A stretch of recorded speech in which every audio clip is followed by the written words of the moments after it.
This episode is brought to you by the love of supporting independent film. Daniel here. I'm sure you've all heard people complaining about how they don't make anything original anymore. Just a bunch of sequels, prequels, reboots, remakes. Well, I recently wrote a feature film with my good friend Ian Rayburn called Deathmatch Dad. It's something original. It's a family drama that has ultra-violent deathmatch wrestling in part of it. So if that sounds like something you're interested in and want to see on the big screen, please help us out. We have started an Indiegogo crowdfunding campaign. There are multiple levels of contribution with multiple perks. Please check it out in the episode description. You know, if you're listening on your phone, it's probably there. If you're listening on a website, it's also there. So please click on the link and see how you can help us bring our film to the masses and make sure that we can pay everybody involved properly and pay for the locations that we need. Thank you very much for listening. Enjoy this episode about The Mandalorian. Ladies and gentlemen, ATDF everything in that shelf presentation.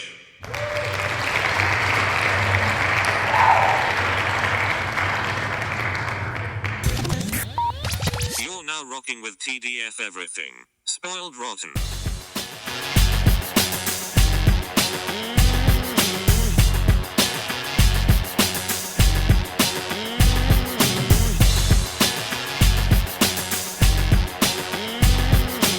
Spoiler alert. Welcome back, everybody. Hey. It's me, Daniel, And ban on Spoiled Rotten. on that shelf. Boom. Yes. Today is obviously Chapter 4, Sanctuary. Yeah. I'm going to say this. I think it's another good episode. It's a pretty solid episode. It was definitely very, very different in tone from the other ones. And I think that's just from a color palette standpoint. It's a lot brighter You could, yeah, and hopeful. maybe. Yeah. Well, I feel like, what were they farming? Like krill? That definitely was like the Yeah. brightest thing I'd seen. Yeah, like the on show. shrimp thing. And Yeah, all that I kind of stuff. think it's color palette wise different, but also just a different genre of film. Obviously, it felt more like Seven Samurai, like that style of like Yeah. the heroes come into a town that needs help, training. A trope I like, so it worked for me. It's one of those classic tropes I really, really enjoy. Is like, okay, well, let's empower this village to actually be able to fight and all that kind of stuff. We have an army here. We just need to train you. It's awesome. So much fun. I also kind of thought, to your point of different, like there's a little more humor in it. Like, Yes. What I really liked right away was like when he's at that bar and he sees Gina's character. I forget her character name, but I feel like it was close enough to Gina as well. But like he's like clearly trying to pay the waitress for information, and she's just like, "Great, thanks for the extra money. I'll give you beer." I don't know. She's just like, "Okay, great, thanks." I like that waitress like played it very funny and loose, unlike some of the more like that felt like a little more natural, Right. That style. And then when the two farmers came up to him and they were like, "Are you gonna help?" And he's like, "No." And they're like, "Now we got to go back." And he's like, "Well, where do you live?" And they're like, "On a farm. Weren't you paying attention? We're farmers." I was like, "Yeah, like I like that. That's also some fun stuff they like sprinkled in there." I was hoping that scene would be fun just because the moment I saw the same actor that plays Pillboy on The Good Place, I was just like, oh, this better not be serious. I don't want to know that actor in a serious capacity just yet. He's done some serious stuff. But I know like, he has, but it's just I can't was- get Pillboy out of my mind from The Good Place. Was it Eugene Carrero or something Yeah. like that? I like that guy a lot. Yeah, he's good. But yeah, Cordero, that's his last name. Right. Anyway, he's great. I'm always happy to see him, and I think it's another case of like, oh, see, like some people who we mostly know for comedy getting to be a part of this, and not necessarily having to be the clown, but like still obviously opportunities to have a funny moment. Yes. So I really like that. That's what's good about the show. What are some of your takeaways? One of my biggest things is this episode was clearly had a more it went in a very different direction than what I was thinking it was from where we ended off in chapter 3. I mean, Right. the idea of the Mandalorians coming out, whether we speculated whether or not that's going to be a big deal in this chapter or not, and it wasn't, and that kind of makes sense. It's not like the Mandalorians followed him to like do whatever. He just like left whatever port they were on, so that makes sense that he didn't. But I mean, hopefully that's not to say that they won't return for the end of the rest of the season. This episode was definitely a lot more hopeful than all the other seasons. Like, he's definitely the character development here was rapidly growing. It moved along really, really quick, and that made me a little bit uncomfortable. But at the same time, we kind of knew that he was like, yeah, I'm not planning to take care of this baby forever. I'm planning to ditch it somewhere. But the idea of him ditching it somewhere was kind of naive to me, in the sense where I'm like, how do you not know? Like, Herzog's character has at the time of giving you the bounty already had multiple bounties out for this. Why do you think just because you lost it and you didn't kill Herzog that he wouldn't put out another bounty for it, and not even a higher one, and maybe one that's on your head now too, and the guild coming after you? So it's like, why did you think you could actually just ditch the baby behind? That was a pipe dream that was never really going to happen. I don't think they've ever really portrayed him as particularly smart or like calculated. Mando? I don't think our good friend Aiden was talking about this last weekend, and I agreed with him. There's nothing about it that makes me feel like, oh, he's smart. Like, he just is good at fighting. Yes. And then like the decision to go back and get the kid isn't a smart decision. That's just something he wanted to do. Like, right. He can get himself out of situations, but it doesn't necessarily mean that like he's calculated and like knows how to do it. It's just like, well, I guess this is what I'm dealing with now because I wanted to do this one thing, which plays into what you're talking about like him wanting to leave the kid. I feel like that tracks in terms of who he is. It does track. It's not really a flaw. I don't think you're saying it is, but it's more like, I think that's another way of highlighting what type of character he is. Yes. He really is like, this is what I want to do. Yeah. And then one either it works out or it doesn't, but like he'll figure it out. But like, it's not like, well, they might still have a bounty on me, so I should probably just hold on to this. It's more like, I needed to get that kid out of that situation, and then I'll find a reclusive place to like leave him. Yeah, it was almost like a more out of sight, out of mind thing, where it's just like when he left him with the Imperials, it was more like, okay, well, I know this is not going to end well, so this is going to sit on my conscience, and because he's a kid and I had my childhood traumas, I'm going to relate to that. And then here it's like, clearly it's a nicer environment. He's happy here. The widowed mom, they have a good connection and all that kind of stuff. And it felt like it was building towards a happily ever after. And I don't think he's ever been offered that before. He's always been on one run to the other and just doing things and reacting. I don't know if I agree with that. I think what this episode showed me for sure is, well, one, it confirmed he wasn't born a Mandalorian. He was what's making him not a recent convert, but a convert. And usually you find people who have converted are more dogmatic than people who probably just grew up with whatever religion. That's a good point. Meaning he would always be like, no, that's not the way. This is the way, as they say, right? So I don't really think he's never been offered. I think that's just his character. He would never take up an offer like that. Right. And obviously, in this episode, he does take off his helmet, but they're not going to show that. Again, I feel like we've come up with reasons why they probably won't show his face because of showing that kid, and we know what Pedro Pascal looks like, so it's like, well, that's not going to match up. But he's taking off his helmet, and at least now I know it's kind of like, what are the consequences of taking off your helmet and showing that was your face? really great. He's just like, well, then I can't put it back on. Yep. Oh, they're not going to come kill you? He's like, I just can't go back to this life. And obviously he sees being a Mandalorian as his saving grace, so he's holding on to those tenets. I was never like, oh, this will work out. I always thought it's just more building up for that woman to be upset when he leaves. And I was glad, because I thought he was going to end up leaving Baby Yoda there, and then I was like, oh, I'm glad that what you said actually happened in that episode. It wasn't like something they had to tack onto another episode. It was like, no, people are coming after that, either you or that baby. Obviously, in this case, this bounty hunter tried to take the shot at Baby Yoda, but like, he can't just leave it somewhere. That's been established now.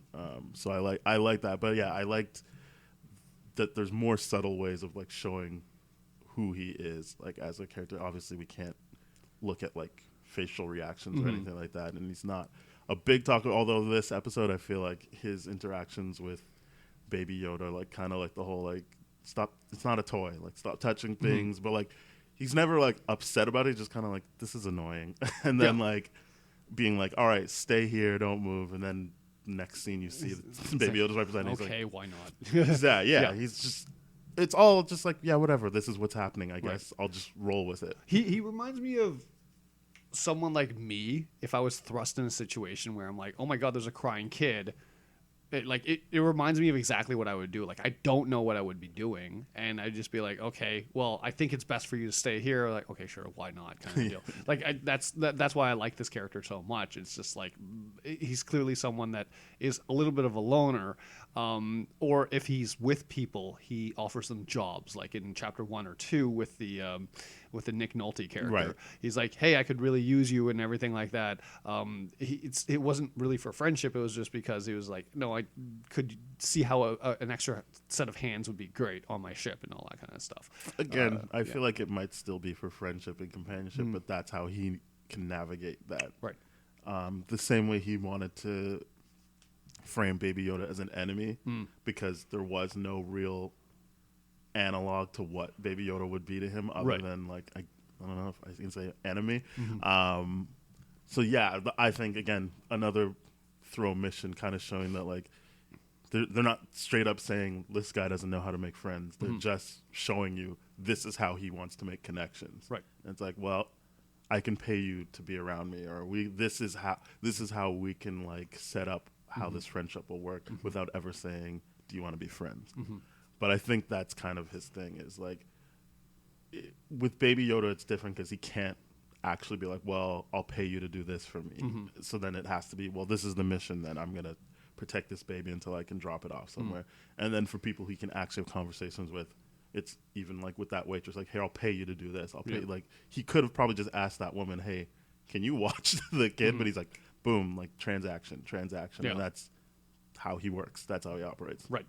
That makes a lot of sense to me. Yeah, visually, this to me, if I'm putting, and this is going to depend on what it happens in the next episode, but to me, this bright, cheery episode kind of like put a speed bump in the kind of story that they were, or the narrative that they had, like the darker aspect of it. This was very, very hopeful, but at the end of the day, it did shut down and was like a little bit more realistic towards what the situation is. I mean, like Do you mean like it put a road bump in like what we thought like other people were going to do in reaction to him? Oh, okay. Yeah. I don't know about that. I think this gave him some time to breathe, but you're snapped right back into reality when he's like, oh, I'm going to leave Baby Yoda here, and then someone with a tracker comes to kill Baby Yoda. Like, and as I was saying, like, I think this is also showing you like what his plans are, not necessarily other people's plans. Like, I don't know if it was ever hinted at that he was just going to leave the baby somewhere. Even at the beginning of the episode, he's saying like, hey, this is a place where we can both just like relax. Are you ready to do that?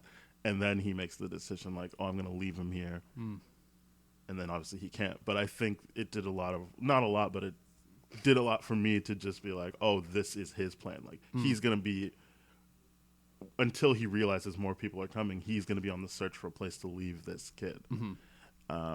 So now I think he realizes he has got to mount an all-out attack against the people who are tracking him down or something like that. Maybe to really, really protect him, if that was the case, if that's his thing, like, hey, I don't want to raise this kid, but, I mean, I got to make sure it's okay, so I got to plan an all-out assault on the people that are trying to hunt him down now for whatever reason.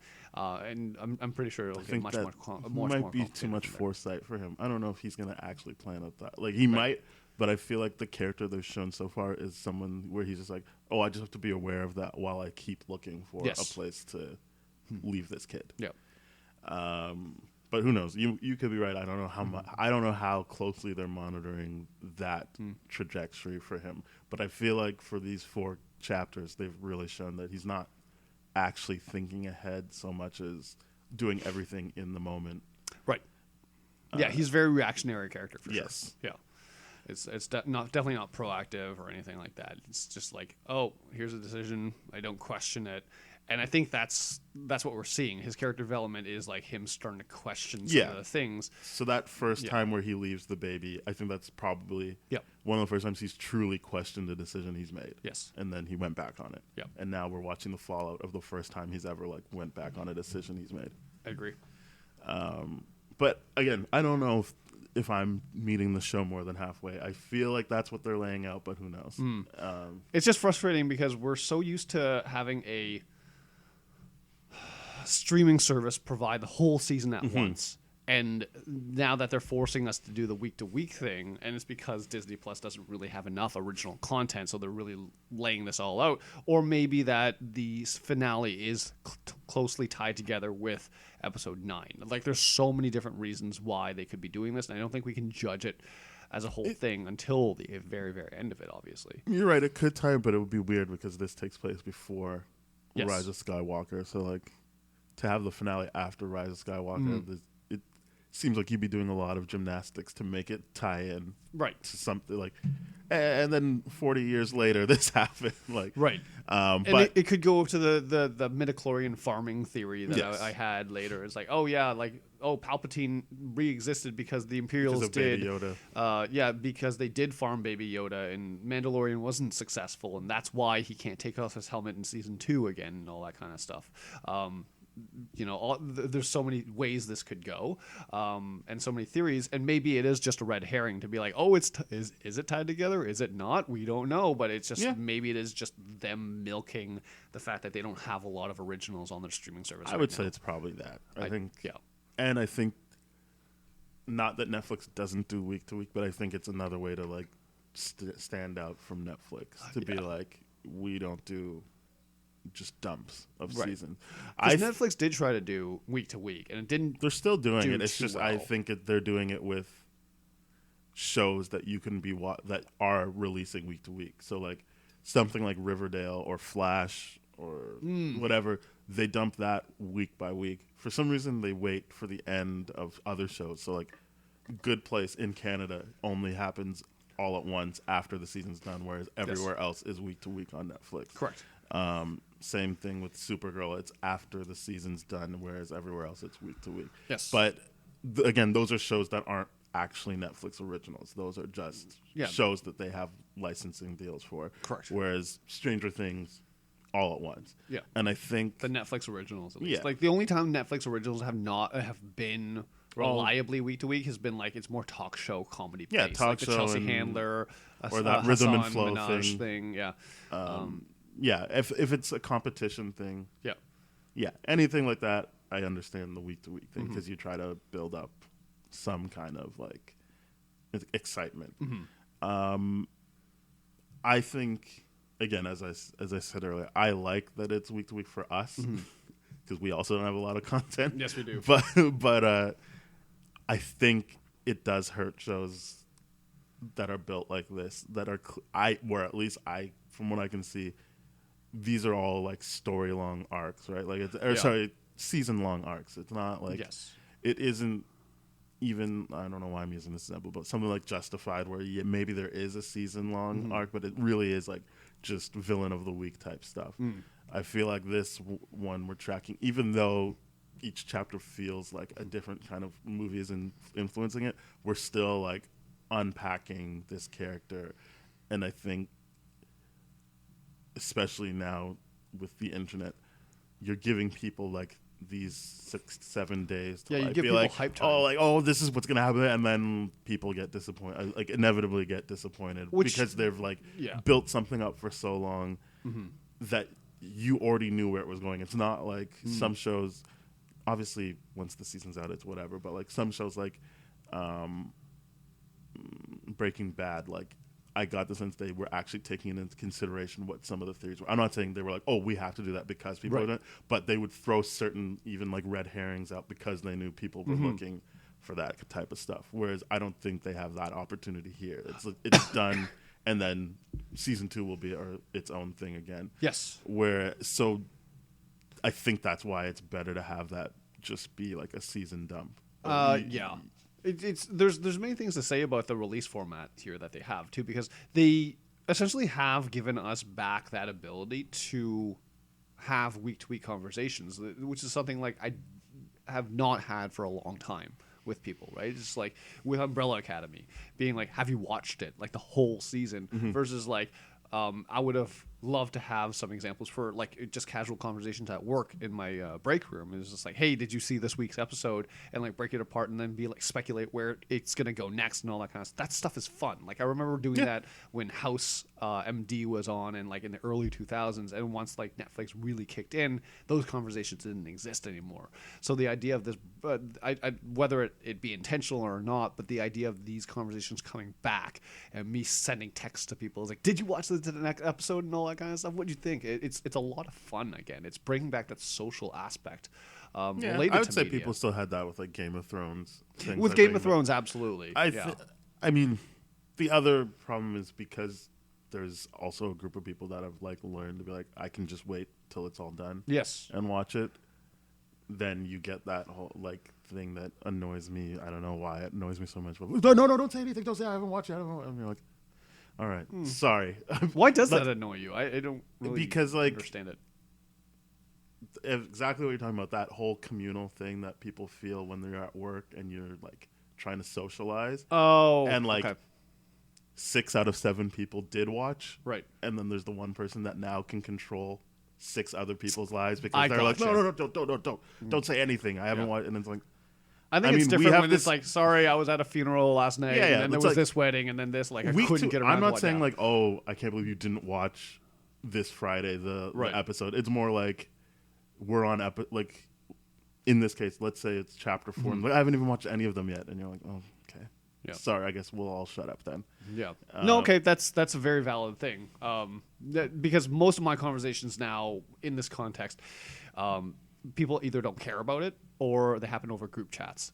So I think I'm thinking about someone in particular at work but like they hadn't watched any of Game of Thrones, and they decided they wanted to watch from That's season. frustrating, They man. wanted to watch from season 1 while like whatever. While What was the this final last season? 8? Yeah, is it 8? I think so. 9, right? I It's want to say 8, yeah. Yeah, whatever. The last season, they wanted to watch during last season, and so like a lot of work events were around like we had a Deadpool 4 season. It was like who's gonna die, and like this person's like got the screw face on the whole time because she's only on like season 2, and it's like, well, That's rough. like that was the choice you made. Like you could have just waited until season 8 was done too, and Yeah. then like watch it later Right. when you forget about all this stuff. See, I give some level of consideration to it, but when someone's purposely being difficult and making it all about me, or making it all about themselves in that context where it's like, no, I'm choosing to do this so you can't talk about it. I'm like, don't censor me because Yeah. you're choosing something different. like- It's like, oh, you can't have ice cream because I'm on a diet. Like, screw off. Like, no, that's not. To that point, I get it. That's that's a rather extreme example. I guess it's because I acknowledge that that is an element of working in an office. Is Yes. that people are going to have these conversations. So like sometimes I couldn't get to Game of Thrones until Tuesday, Yes. but people are talking on Monday about it, and I'm like, that's gonna happen. Like. I'm gonna tune out. I'll put my I'll put my earbuds Yeah, in or you something like that. exclude yourself Like from I'm that, just right? gonna be Yeah. like, it. Like I'm not gonna stop these other people who like wanted to like connect. Because that's the point of Right. week to week appointment television, is that I agree. you're bringing people are having this experience in their home, and then you're bringing it out. Like you can feel like we have shared something. Like we like It is what happened. communal, for Yeah, sure. it's Yeah. this communal thing, and so like I'm not gonna be like no. Yeah. Like it's like, well, it's annoying to have things spoiled. I understand that, Yes. and it would be nice if people didn't like broadcast spoilers. Mm-hmm. But like, I do feel it's different when it's kind of like a bunch of people Right. have seen it and I want to see. talk about it and share their experience. I see that. Yeah, I understand that point. Yeah, but you're approaching it from the perspective of if you didn't get to watch it too, then you're excluding yourself as opposed to forcing other people. Yeah. To your I'm just gonna excuse world. myself Yeah. and be like, yeah, I didn't watch it. I know. Which is very fair. So if you're that person that tells other people that they can't talk about it, because I'd be perfectly honest with you. There are some people that I desperately want to talk about episode 9 with, but I know that they haven't. They're viewing. Like for example, they will watch it specifically on Christmas Day because that's our family tradition. Right. And so they won't So be they watching won't- it opening day. Now, given that it's like 7 days of overlap or whatever it is, like it comes out 19th, so 6 days. So I won't be able to talk about it for 6 days with them specifically Yeah. when I really want to. That is a little bit annoying, but at the same, especially because it's just one of those things where I'm like, they've heard my Star Wars theory and all that kind of stuff, and all they hear my theory about who Rey is, how Palpatine comes back, and all that kind of stuff. How the saga ends. They know those theories, and it's annoying for me because all they want to know is whether or not I was right. Because my explanations are so detailed and all that kind of Yes. stuff, that they're like, oh my God, we can actually see that being true. Were you right? And I'm just like, I can't say anything about it then. When Yeah. all I want to say is at the top of the mountain, hey, I was right. I know Star Wars, and this is the proof. I'm like, go back to this episode where I described about who Rey is, and then go back to the Mandalorian episode where I talked about how Palpatine comes back and all this kind of stuff. Like that is, I want to be like, and you will hear it. We will make a special to the audience. I will make a special episode that's like a minute long that says Ben was right, and then that's it. That's a whole episode. If that happens. If it doesn't, then you'll hear radio silence because I'll be pouty. But yeah, so this was this is not this episode was of course directed by Bryce Dallas Howard. Yes, it was.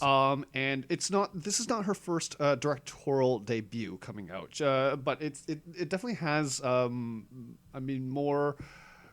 She's got some directorial credits like short films, TV movies, video shorts, TV mini docu series, and everything like that. But the first time she's actually done like a TV series scripted and all that kind of stuff.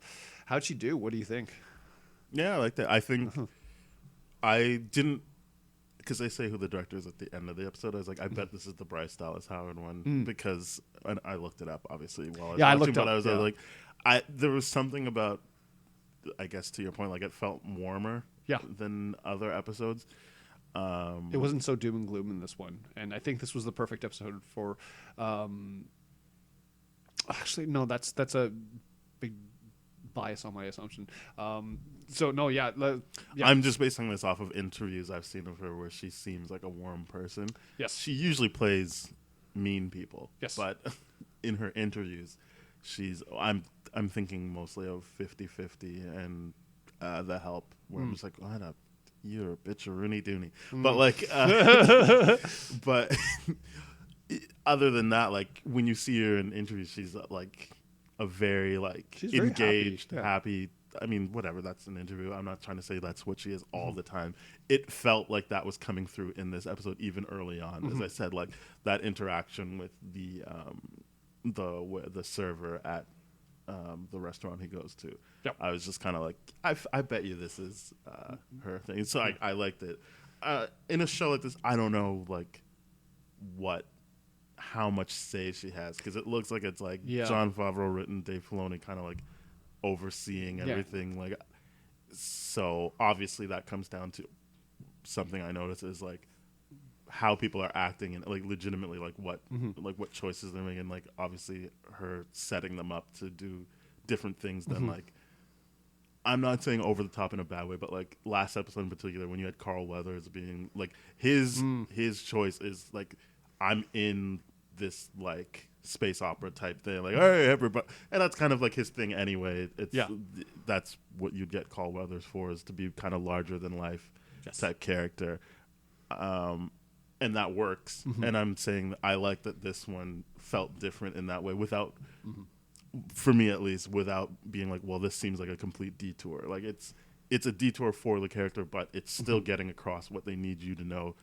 to move forward in this show. Yeah, that was more my point of like, that's why it felt so different, because, and having Bryce Dallas Howard not have that many director credits directing this episode was kind of great in the sense where this is a detour, this is a side mission more than anything else, and it was allowed to be brighter and warmer, which does seem to match her personality. Not that we actually know her, but like from what she's displayed in public interviews and all that kind of stuff, it seems like she's that bright, warm person.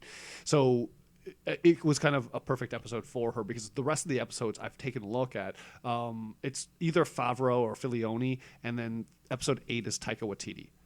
Well, so the first episode's Dave Filoni. I don't think Jon Favreau directs any of them, Right. but Dave Filoni did the first one. Yes, he did. Rick Famuyiwa did the second one, And then Deborah Deborah Chow Chow did the third one, and now we've Yeah, got... I guess the next 2 are Filioni credits, I think. Okay. I've looked ahead, but I think that's where it is. So to have this side mission be directed by Again, someone, I don't think it's a little bit side more mission green. because this is his mission, is trying to find a place for this kid. Yes. Well, The side it's mission... become his mission now, I guess. That's why I call it a side mission, because his primary Well, mission. no, the side mission was to help these people, but his mission is to find a place to keep this kid. Well, no, I meant side mission because the majority of the episode dealt with helping these people, and then at the end of it, it's like, right, the kid kind of came back. Right, but what I'm saying is his initial thing, if you watch it again, his whole thing is, I found a planet where we can hide. Yes. This is where I'm going to hide this kid. Then he gets approached. Then it becomes a side mission. Gotcha. But I wouldn't really categorize the episode as a side mission. It's like he was trying to do something. Right. He got asked to do something else. That becomes a side mission. Yep. And then it's still kind of a roller coaster because he's like, now that I'm actually here with these people, I could leave Baby Yoda here. And then he's like, well, no, I can't because they're going to be looking for him. I guess I still, because I'm still enthralled by the RPG element of this, which is why I keep using video game terms to describe what's going on, because from a pure video game standpoint, this is not the main mission. It's clearly a side mission. He really returns to it. That's where his mission's done. So Yes. that's why I don't know what you mean by side mission, because he has now created his own mission. right. No, what I mean is, like, I'm looking at this purely as a video game. I'm And following you with the video game and saying I still feel like even You with feel like your it's still not metaphor, making sense? Yeah. I feel like even enough. with your metaphor, he's on a main mission, and then that main mission has turned into a side mission of helping these people. All right. Yep, that works. But coming back to this, still loving the directorial efforts and the things that Bryce Dallas Howard did. Great job. Loved it. It was really, really cool. Where do you think this episode's going to go next? Where do you think his character and Mando is going to go? Do you think the MMA fighter Gina is coming back into this? Well, it says she's got 2 more episodes. She's got 2 more so who episodes. knows? Wonderful. IMDb has lied to me before, Yes. but Well, IMDb lists me as an actor, and that's not entirely accurate. So it can be if you want it to be. it my can, friend. can be. Hopefully, one day we'll see. IMDb says that Gina Carano is in 3 episodes. I was trying to look up her name, and then I got that bit of information. I had a feeling that since they didn't kill her, she'd probably be back. Her name is Cara Dune. Right. It was but- actually kind of interesting to me, like in the beginning of the episode, and maybe I misheard this, but it seemed like Mando called her a shock trooper at one time. So I'm but like, then he's called her something different Then a later. rebel thing. So I'm just like, were you an undercover shock trooper? Is that what happened? He does call her a shock trooper. I would have to rewatch it, but he Right. specifically says she's a shock trooper. And then when he's trying to get everyone to listen to her, he calls her, and I don't feel like he said shock trooper. Maybe he did. He said something like was special forces for the rebellion. He or calls her something a like that. certain kind of trooper, though. Yes. He does. And he calls her a trooper twice. Once to her, just to her, and then to basically be like, I know who you are, whatever. And then to the people to give her credit. So that they can be like, because he's like, she'll give you a plan of attack because she is. And I feel like he didn't say shock trooper. Maybe he did. But that kind of gives her the credit that people, even though they already paid her, or they paid him, but I guess that was to be like, hey, I'm giving her a cut of this, so you can trust her because these are her qualifications. Yeah. But yeah, that it was nice to see that they were like, I respect your gangster. And where do I see this going? I feel like next chapter should have to deal with the whole being on the run now. That was his little bit of thinking he could rest. Right. And now he'll probably be like, all right, I'm on the run now. Like it can't be like a looking for a spot to stay. It has to just be looking for another spot I can kind of hide for a bit. My question is whether or not there's going to be some tragedy with the Mandalorian clan that he's affiliated himself with, and whether or not like the Imperial warlord that is controlling the territory will have launched an all-out assault against them. The Mandalorians. The Mandalorians while he was gone. That's my big question. That'd be a good thing. Like as he's trying to save himself, he gets well. One, he's trying to save himself and Baby Yoda, but also feeling that loyalty to the Mandalorians, and if they're in trouble, he'd have to come out of his safe place to like go help them. That could be very compelling television indeed. We also still have not seen Ming-Na Wen, so we have not, and we know, well, according to the interviews that she's had, she describes her character as playing a pivotal role here. So that'll be very, very interesting to see when she pops up. That's my favorite thing. Yeah, they're gonna play a pivotal role. Yeah, it's like, great. Yeah, I'm just like, okay, cool. They're probably gonna have one line of dialogue that's like changes something or whatever, but we don't know. But I'm looking forward to seeing What's her. the agent she plays on Agents of S.H.I.E.L.D.? I don't know. I just feel like it would be funny if that was who she was. It would be like, this is pivotal. Yeah.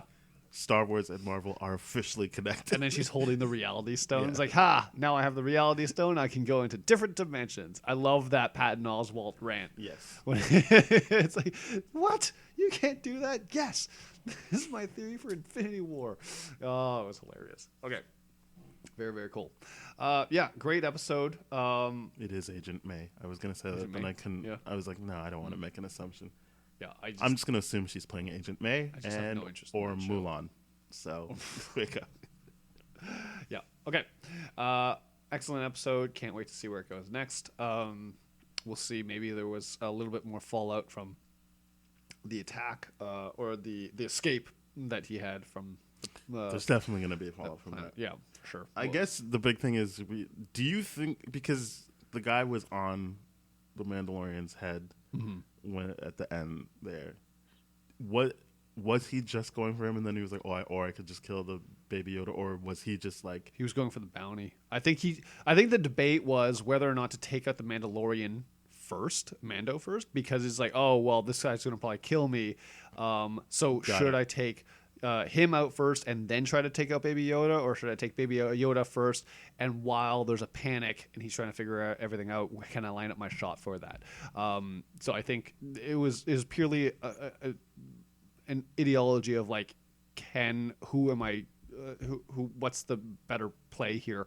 But also I think like maybe there's some recognition towards that Beskar steel to be like, if I take a headshot to the Beskar steel, will that even do anything? Will it just give away my location and all that kind of stuff? I think there was a little element of thought there too, because it would have made sense because the other bounty hunter clearly would not have known that Gina was there and a threat and all that kind of stuff. So to take out Mando first and then to take out the rest of the village to get to Baby Yoda, I think would have been the plan. But then maybe there was an element of like, oh, that's Beskar steel. It's just going to bounce right off his head anyway and give away my location.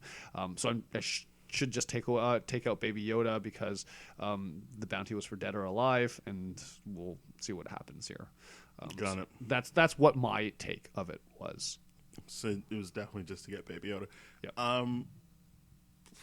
Or maybe now the bounty is on him as well, and even or maybe not from Herzog, but maybe from the Bounty Hunters Guild. To be like, you betrayed us, you broke our code, now we got to kill you, kind of deal. It could be that as well. I could also see it being like, well, the baby's gone, so now the bounty's back on for the baby, and he could have been like, I can get both of them. Right. Like, I'll get paid for both. And as you said, yeah, he would be given, because you said then, I was thinking about earlier in the episode when they're trying to get the ATST to fall into their trap. Yes. And I'm like, oh, like that's an interesting thing of like, they're really waiting on that because as soon as they shoot, they give away their definitive location. And I was like, because I was also like, wow, none of them died. Interesting. I was like, they really got away with not killing anyone in that village. You would think there would be like even just extras going down. It's like, nope, everyone lived. And I was like, because that was a big thing for them to have to be like, I guess we have to just shoot now. Like, Yeah. like they forced our hand, and then the ATST can just be like, and I was like, it's still missing them. Yep. Like, how? But whatever. I liked the kind of like that mental thing of like, Hold you your think it's position. it's like, oh no, like we gotta wait, and then because then once it falls, you can shoot. It doesn't have the like high vantage point anymore. But Right. they lost that, but it didn't really end up factoring into any losses. Or Yeah, like it that. really didn't end up doing anything. It was really, really interesting. He's like, give me your pulse rifle. Because I'm like, that's what you would call a pulse rifle? I'm like, that's not what a pulse rifle is. But sure. Star Wars world. It is what Oh, it is. you mean when she was like, oh, I've got a plan? I've got- the yeah. cartoon Yeah, character? give me your pulse rifle. I'm like, you can't call that a pulse rifle. Pulse rifle are like 3-shot bursts. Yeah, I don't know what a pulse rifle is, so I'll just take your word for I just it. I play way too many video games. But Well, yeah. I mean, that's why we're here on the podcast. That's like, right. To mine your mind for My deep insight. useless trivia mindset. Not useless here, my friend. It's only useless. I mean, it's only useful when I'm in trivia and when I'm doing this kind of stuff Yeah. and when I'm trying to impress people. It That's doesn't go 3 over well. big times. Yeah, the third one doesn't actually work. Fair enough. Yeah. Yeah. Because I feel like we didn't really talk about what happens in the episode so much as just the concept. No, we did. It was just a fairly easy trope of like, yeah, you came to this world. Oh, the kids Yeah. really like Baby Yoda, which is. Well, everyone likes Baby Yoda. I felt at one point I thought something was gonna happen when he was eating the frog, and they're like, "Ew," and he spits it out. And I'm like, "Oh, is that gonna like affect him now? Like, is he gonna like, oh, they hate my choices in life?" But I thought it was one of really those- seem to do anything either. Yeah, I thought it was like a very, very similar moment to like Chewbacca on Octo in episode 8, where he's got, When he wants to eat. when he's like got a porg already grilled up, and then he sees the porgs giving him like the eyes, and I'm like, dude, you already killed and like roasted them. Like, you might as well just eat them now. Yeah. But just go to the Millennium Chewie's Falcon. Chewie's just a good guy. He's a good guy. He's also an adult, so like Yeah. I don't feel as bad that he had to make that choice. I felt bad that they were basically like shaming Baby that Yoda? essentially baby, even though it's 50 years old, but it's a baby for that species. Yes. And I was just like, oh, don't make it. I don't know if it's a he or a she, but like, don't make Baby Yoda feel bad about that. It's hungry. It wants to eat. Yep. I also liked when they were. I don't think they were ever going to shoot each other, but they were like roughhousing, and then Baby Yoda just shows up drinking the broth, and I'm like, That was "That's hilarious That's to a very good image. I like that a lot. That was really, really funny. It's like, oh, you want some soup? Yeah. He's like, I see. Yeah. This is what adults do. Yep. Mm. Yeah, it's good to see that, like, oh, he's got the reputation of being the best, but he still struggles in a lot of what he does. Yeah. When we talked about that when he was fighting that rhino like thing, he was struggling a lot. Struggling to. And this is the second person to get the drop on him. Yes. Obviously, I know they show that to be like she is gonna do well if they have to work together. But I was just like, even like right away, as soon as he was like following her like footprints, I'm like, she's gonna get you. What are you doing? Yeah. Like, she's obviously gonna trap It's you, a trap. and then she's trapped him. And I was like, exactly. Yeah. You're not that smart. But I do like finding out all the little technical things that his armor does do. Because Yes. like after the Rhino episode where he gets his armor damaged and you see like a lot of like equipment, electrical equipment and everything like that. You're like, I thought that was just Beskar steel. I'm like, oh my God, there's like stuff that it does. So like seeing the visual of like the heat tracking and the footsteps and all that kind of stuff, that was really, really cool. So really hoping that factors into more of the visuals that come into play in the next few episodes of how he does his bounty hunting stuff or how he does stealth stuff or anything like that. Well, I'm sure we'll have to see him do stealth stuff going forward, as he's obviously got a target on his head. The other thing that I thought was really, really cool was the last episode. What we didn't mention was that final bounty hunter, the other Mandalorian that was flying side by side with the ship and giving them thumbs up while he was leaving and all that kind of stuff. The little thing that he says is like, I gotta get me one of those. The jetpack was really, really fun because I'm like, oh yeah, he doesn't have a jetpack. It's not exactly like Boba. No. Yeah. Because most Mandalorians do have the jetpack. Yeah. Yeah. I also liked the sequence where they basically had a timer on that bomb, but That was people a great trying sequence. to come in and fight them, and it's like, and then he finally is just like, yeah, look, let's just shoot out this wall. We gotta get out of here. Right. I was like, good problem solving. I couldn't tell whether or not that was the actual plan to take that those raiders out. Was that we're gonna just put everything here in this tent, we're gonna draw them all in with fights and loud noises, and then we're gonna bust our way out of this tent. Yeah, Or whether or not it was just like, oh, we I've left seen out it twice, and I still don't know if that was the plan. But I feel like it's because the second time I was like, I know what happens here. It's fine, and I kind of checked out. But yeah, you're right. I don't know what the ultimate goal. I mean, I do know what the ultimate goal is. Yeah. I don't know how much of that was improvisation or them being like, this is going exactly as we planned. Because I feel like it's something that does make sense as a plan to be like, okay, there's like 1 billion of them and 2 of us, and we know we're the best fighters, but we can't take on numbers like that. So let's trap them all and take them all out and all this kind of stuff. And then we're stuck dealing with the ATST, and then we have the rest of the reinforcements and all that kind of stuff in this shrimp krill farming village. Yeah. I thought it was interesting that the widow, was obviously a really good shot, but then that didn't really factor into anything. I was like, oh, like then she'll have to like do the saving shot or whatever, but it's still Cara Dune that saves. Yeah, like that really went nowhere. Yeah. I mean, But she didn't say like, "Oh, I'm an excellent shot." She just says, no, he "Who just said can who can shoot?" But then And they she's show like, you yeah. her hitting the same spot multiple times, never like flinching or anything like that. I think that was a point in time where I looked at my phone for a second. No, like I it's something I remember. It's like she puts up her hand, and then when they're doing the montage, she doesn't shoot at first, and you see a bunch of people shooting. It does it twice. So the first time she doesn't shoot, everyone else is like missing. Right. Ha ha ha. And then the second time, everyone's missing again, and then she puts up her gun and is like, "Buh, buh, buh, buh, buh, buh, buh," like rapid fire and like just hitting it every time. Cool. And I'm like, oh, so she's gonna do something good then. And then I was like, I guess not. I guess I'll just believe she can take people out. But it felt like everyone was taking someone out at that point. I thought she was gonna have to like do or maybe she's the one that shoots into the ATST, but I don't think she is. That was not. That was it was Gina's character. Was it Cara Dune? Yeah. Okay. She just had a shot in there, it ricocheted within, and then and then I always thermal like that detonator. Yeah. the ricocheting in the thing, and then Mando puts the detonator right. Yeah, It's always weird to me how like that was the design of the ATST. It proved no purpose whatsoever to be, but like it's just like I've heard just put a people be like, blast why? shield about it. People have been like, why are they designed like that other than for the function of the story? Yeah, it is really a stupid design because you're just like, why would you not put a blast shield on that? Maybe they're just And like also it not happened have in bulk. flaps. It's just weird. Like it happened in bulk, and they're like, but people can just shoot in here. Like, nah, it's too high. People won't be able to. They're like, well, we've already paid for this. I guess we're using it. Yeah, that's one of my biggest things with the ATST thing. But again, really, really cool to see like technological superiority versus like well planned trap and all that kind of stuff. Throwback to episode 6 with the Ewoks. Now I feel good that we've earned our spoiler review thing by actually saying things. Yeah. Do you have anything else to say? No.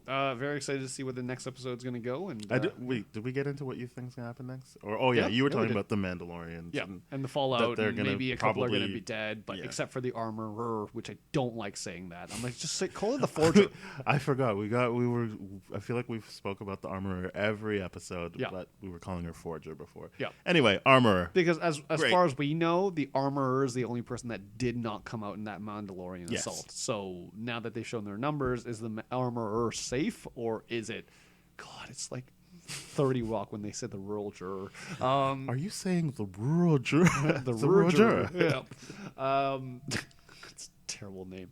So, yeah, we just don't know if that's going to be the case, or he's going to come back to that planet with a whole bunch of dead Mandalorians, blood on his hands. All right. Well, we did it. Another episode in the books. Mm-hmm. Thank you very much for listening. Please go to thatshelf.com and listen to shows like Composers, Bad Gay Movies, Black Hole Films, No Budget Nightmares. That has a good theme song. And other things that are great on thatshelf.com. Also, please go to tdfeverything.com/spoiledrotten, where you can find older episodes of our show. I should say also to follow us on Twitter at TDF Spoiled. we might do things like have polls for you to like jump in and feel like, because maybe you don't want to like write at us, but you want to click a button and just show that your voice has been heard. Maybe we'll talk about it on future episodes of the show. But like, I don't know, what kind of poll can we do this time? Is there any like divisive question that we have here? The poll could be whether or not Ben's theory on Rey is correct, or something like that, or how Palpatine comes back, whether or not people think that's a good thing. Let's do the Palpatine thing, because I feel like that is directly tied to the Mandalorian. and so Episode 9. Just so everyone knows. Just so everyone knows, my theory of the Palpatine, of how he comes back, is that the Empire, after the fall of the Empire, that the warlords of the territories and everything like that, they maintain control, but they realized that they need someone to come back into power and unite everything again. So they go back to Camino technology, the cloning technology, to clone Palpatine, because they do have genetic material of Palpatine, but they realized the clones were just humans and didn't do anything, didn't have force powers or anything like that. So what they needed to do was gather midichlorians, harvest midichlorians from a life form, and because Order 66 killed off all the Jedis, they weren't able to harvest any more Jedis. So what they would do is and because the Empire was dead set against stomping out the Jedi, identifying Jedi order, which is something that the Republic was, because Qui-Gon says in Episode 1, had Anakin been born within the Republic, a planet with Republic rule, would have been identified and put to the Jedi Academy immediately. So the idea here is that they're harvesting midichlorians to put into a Emperor Palpatine clone, and that's how Emperor Palpatine comes back. But also at the same time, this Emperor Palpatine has cybernetic upgrades, so that's how Palpatine comes back in this episode 9.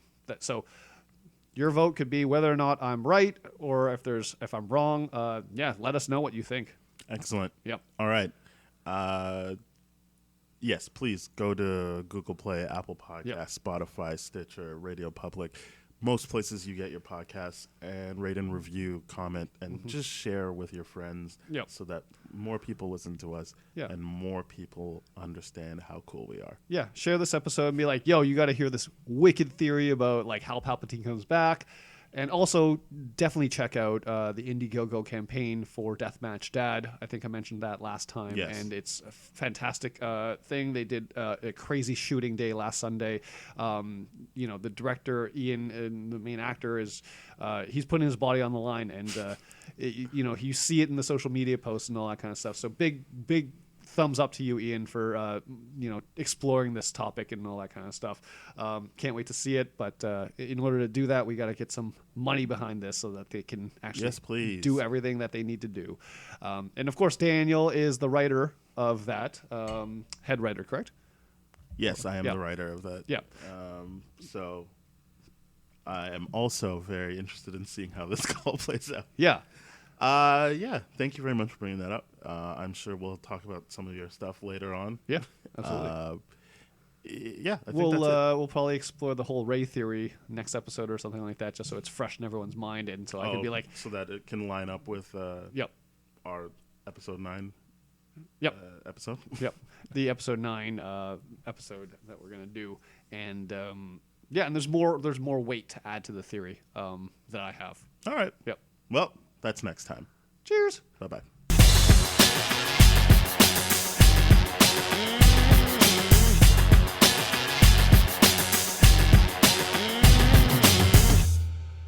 This has been a TDF Everything production, brah.